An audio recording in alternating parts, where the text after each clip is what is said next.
Students, welcome to the video lecture series for the subject Indian Economy and Public Finance. Student, in my previous two videos, I have talked about the various sources of public revenue. So, we have already mentioned the definition, but before proceeding, I just want to give you the quick revision of what was public revenue. So, income which the government of India, whether it's the central government, state government, local government, municipalities, municipal corporations, or panchayats, what all income they are getting, they are generating through the various sources is termed as public revenue. Now, Dr. Dalton had given its two views, like it includes all the income or receipts which the government may secure during any period of time. And if I'm talking about in the narrow sense, includes only those sources of income of the government, which is actually termed as public resources. So, like initially, the concept of including all incomes or receipt is termed as public receipts, and the income which the government is generating is termed as public revenue. So अगर हमसे कहा जाए तो public receipts वो income को भी include करती है, and again जो भी तुम्हारा income कोई और source है from all other sources, whereas public revenue includes income only from the taxes, only from the prices of goods and services, only from the income which is supplied by the public enterprise, or the revenue which is generated from the administrative activities such as fees, fines, gifts, grants, etc. Okay, so these were the basic definitions of public revenue, and the sources we have already talked about, that there are tax sources and non-tax sources. Tax sources obviously from the tax, and non-tax included your commercial revenue. Your commercial revenue means the income which you are generating from the production of various goods and services and selling them in the open market. Okay, and administrative revenue means the revenue which the government is generating because of the various administrative functions performed by the government. Okay, so now these are licence fees, sheet जो मैंने अभी बताया भी था आपको कि किसी property पर जो क्लेम लेते हैं. Then fines and penalties. Forfeiture भी होता है कि जब कभी कोई किसी बॉन्ड या श्योरिटी का पेमेंट आप डिफॉल्ट कर जाते हो तो उनके ऊपर एक जो भी आप फोरफीट हो जाता है, और what ever amount you have already paid, since you have not made the full payment, so what all you have made that comes into in the hands of the government. Okay, and special assessment जो मैंने आपको already अपनी live class में detail में clear कर रखा है. Now the topic which we'll take up today, that is the characteristics of a tax system.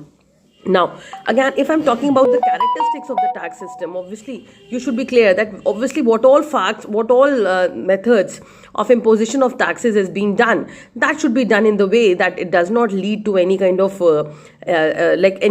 unfair dealing, or it lead to unequal distribution of income and wealth. So what is required, that the tax system should be fair, and it should enhance the equality in the distribution of wealth in the country. Okay, now next is it should be imposed in such a way that it yields sufficient revenue to the government. Means ना ही आप बहुत ज़्यादा charge कर रहे हैं, ना ही इतना कम charge कर रहे हैं. Means you should impose taxes in such a way that you are able to get, that the government is able to get the sufficient income through which it can plan out its expenditure. ठीक है. And तीसरा important चीज़ है जो cost of collection है ना, वो इतना ज़्यादा नहीं होना चाहिए कि अमाउंट 10 रुपीज़ कलेक्ट हो रहा है, पर 10 रुपीज़ को कलेक्ट करने के लिए the government has to bear charges of 20 rupees.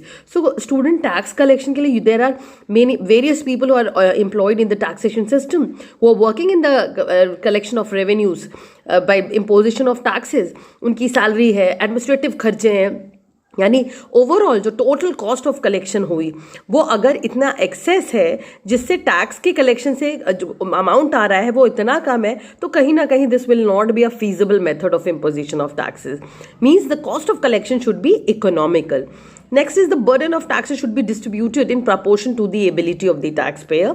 यानी जब हमने बात भी करी थी, I've already told you India में progressive nature है. The more you earn, the more you have to pay in the form of taxes. तो this means कहीं ना कहीं we are taking into consideration the ability to pay. ऐसा नहीं है कि 100 रुपये अर्न करने वाला या 1000 अर्न करने वाला या 10,000 अर्न करने वाले के ऊपर हमने कहा 50 रुपीज़ टैक्स देना है. तो फॉर द पर्सन जो 100 रुपीज़ अर्न कर रहा है उसके लिए 50 is like a great burden. तो या 1000 के ऊपर कंपेरेटिवली लेस एंड बर्डन, और जो 10,000 अर्न कर रहा है उसके लिए 50 rupees is nothing, is just like a cake, just like a cream of the cake. तो उस केस में अगर आप किसी भी तरह के सिस्टम को, टैक्सेशन कलेक्शन सिस्टम आप इम्पोज कर रहे हो, तो you should make sure that it should be in proportion to the ability of the person who has to pay. हमने आपको maximum principle of maximum social advantage भी बताया था, जहाँ पे हमने बताया भी था आपको कि हाउ लाइक अमाउंट, कितना टैक्स आप सैक्रिफाइस करने के लिए अमाउंट रेडी रहते हो. ठीक है, तो marginal social sacrifice and marginal social benefit were the two key terms which we have already discussed in that topic. Okay, now next is tax should be levied in such a manner that it should be convenient for the taxpayer to pay it. अब मान लो तुम land revenue impose कर रहे हो बेचारे farmers के, मान लो तो जो लैंड रेवेन्यू है, जो लैंड के रिलेटेड टैक्सेस हैं, वो आप उस टाइम पे करिए जब उनकी एग्रीकल्चर का जो प्रोडक्शन है वो कंप्लीट है and they have sufficient money to pay. तो अब जैसे हम लोग भी पे करते हैं, तो जो भी टैक्स होता है ऑब्वियसली एक ईयर, जो एक साल गुजर चुका है उसके लिए हम नेक्स्ट कमिंग ईयर में टैक्स उसके रिक्वायरमेंट कंपेरेटिवली पे करते हैं. मीन्स कहीं ना कहीं it is convenient to pay convenient for the tax payer to pay that amount when he has already earn that income. तो अब अगर हम उसके इनकम से पहले ही उसके ऊपर कह दें कि नहीं स्टार्टिंग में ही यू हैव टू पे द टैक्स, तो कहीं ना कहीं लैक ऑफ कन्वीनियंस रहेगा for the tax pair and it will create a kind of mental dissatisfaction among them. So again, it should be in a convenient way and it should be fairly elastic, means as per the requirement. Elastic का मतलब होता है बढ़ाना या घटाना, तो as per the requirement you can easily vary. Okay, now next is there should be certainty, means आपको पता होना चाहिए हमें कब पे करना है और हमें क्या अमाउंट पे करना है. मीन्स गवर्नमेंट एकदम से, although there are certain exceptional situations, but in related to maximum major number of taxes, you are aware कि when you have to pay, what amount is required to be paid to the government. So this is clarity there. But if there will be lack of certainty, obviously it will create dissatisfaction among the payers. Now next is the system of taxation should be fairly simple and easy to administer. तो means हमें पता होना चाहिए कि हम कैसे taxation कितना देना है हमको tax. It should be simple to calculate. It should be something which we can easily understand कि how what kind of deductions are being made by the government. तो ये एक कॉमन मैन, एक ले मैन के लिए भी ईजी रहे समझना कि किस तरीके से कौन सा सिस्टम है टैक्सेशन का जो उनके ऊपर इम्पोज किया जा रहा है. तो student these were the characteristics, but on this basis there were certain canons. Canons अगर हम आपसे बात करें तो कैनन्स एग्जैक्टली होते क्या है. So as per the dictionary meaning of the term canon means a general rule, a general principle or a particular criteria by which we are doing something, by which something is judged. So if like एक question आता है कि what about the various canons of like taxation. तो Adam Smith, as you all know, he was the father of economists. इन्होंने 4 important canons दिए थे and gradually question आपसे objective में पूछ सकते हैं कि एडम स्मिथ ने कौन कौन से canons दिए थे. तो 4 major canons contribution was made by Adam Smith and gradually they were later on there were certain additions by the subsequent economists. Okay, so now what are the various canons? तो आपको जैसे इनका याद करने के लिए, जैसे मैंने खुद भी किया था, ECEC ये कोड वर्ड बना लिया था. E equality, C convenience, E again economy, C certainty. तो कन्वीनियंस, इक्वालिटी, इकोनॉमी एंड ये आपका certainty, these are the 4 canons, ECEC ऐसे याद कर लीजिए. Those were actually given by Adam Smith. And gradually there were few canons which were later on added by the various subsequent economists. तो सबसे पहला canon of equality. Now equality का मतलब equal से नहीं है. Student get oftenly confused. Now if I'm talking about equality का मतलब होता है आपके ऊपर इस तरीके से टैक्स इम्पोज करना ताकि हम सबको इक्वल लेवल पर लेकर आए. मीन्स कई बार लाइक जब हम लॉन्ग क्वेश्चंस आते हैं, but various copies I found that if the term is canon of equality, this means they mention it that it is like imposing of taxes equally from all the tax payers. No equally tax payers, तो जो मैंने अभी example दिया था कि 100 रुपये वाला 1000 rupees earn करने वाला एंड ग्रेजुअली 10,000 के ऊपर, इक्वल मीन्स अगर 50-50 का लिया तो कहीं ना कहीं this will be unjust for the person who is actually earning only 100 rupees. तो canon of equality Adam Smith ने क्या बोला कि ये वो कैनन है जो ये कहता है कि आप इस तरीके से टैक्स इम्पोज करिए जिससे बर्डन सबके लिए बराबर हो. तो 100 रुपये वाले पे जो उसकी एबिलिटी के हिसाब से पे किया जाए, टैक्स इम्पोज किया जाए, तो 100 के लिए 50 is a great burden, but 100 वाले के लिए अगर 10 लगाया तो इट इज कंपेरेटिवली सिमिलर जैसे 1000 वाले के ऊपर हमने 50 का लगाया. तो this is because we are just bringing people to the same level. ज़्यादा इनकम वाले पे ज़्यादा टैक्स, लेस इनकम वाले पर less tax, so that we can bring everyone to a common platform इसीलिए इसको बोलते हैं canon of equality. Now this means एक simple sense में कि it means imposition of taxes in proportion to the income which the person is earning. ठीक है, यानी the rich should pay more, the poor should pay less, and इसी को बोलते हैं canon of equity और canon of justice और canon of equality. So students, don't get confused with this. Okay, now next is canon of convenience. तो मैंने अभी जब कैरेक्टरिस्टिक्स बता रही थी, अभी तो मैंने वहाँ पे ही क्लियर किया था कि जो भी टाइम या जो भी मैनर है वो ऐसा होना चाहिए जो कि कन्वीनियंट हो टैक्स पेयर के लिए. यानी कि अगर जैसे मैंने अभी एक एग्जाम्पल भी दिया था, यहाँ पे भी मेंशन है कि in India land revenue is paid after harvesting. Harvesting का मतलब नाउ सफिशिएंट पैसा है फार्मर्स के पास, they can pay that taxes. या similarly payment of sales tax, excise duty or GST by the consumer is convenient because he pays them when he buys the commodity. जब वो खरीद रहा है तब उससे चार्ज किया जा रहा है. तो कहीं ना कहीं it is convenient because he is purchasing. अब पता चला परचेज करने से पहले कि आप पहले टैक्स पे करिए एंड ग्रेजुअली साल भर के बाद आपको गुड्स मिलेगा, तो कहीं ना कहीं अगैन एक तरीके का डिससेटिस्फैक्शन होगा for the tax pair. Next is canon of economy. Economy word से क्लियर है, इकोनॉमिकल दोनों के लिए होना चाहिए, चाहे वो टैक्स पेयर हो चाहे वो गवर्नमेंट हो.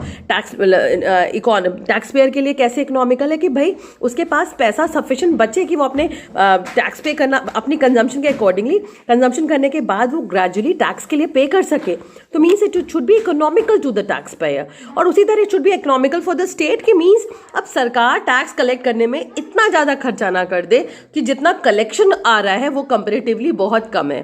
तो कहीं ना कहीं the cost of collection is far more than the amount which is actually collected in the form of taxes.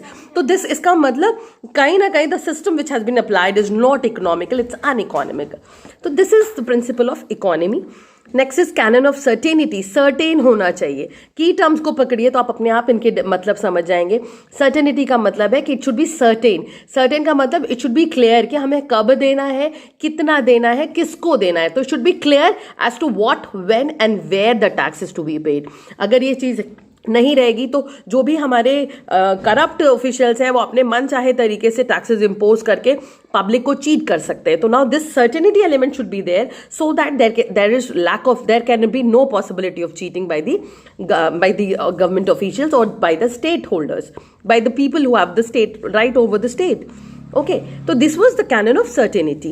Now please students, economy, convenience, then तुम्हारा ये equity, equality and certainty. These were the 4 canons which were given by the renowned economist, that was Mr. Adam Smith. And gradually few more canons were added later on. Canon of productivity. So canon of productivity says that it should be productive. It should bring large revenue for the government.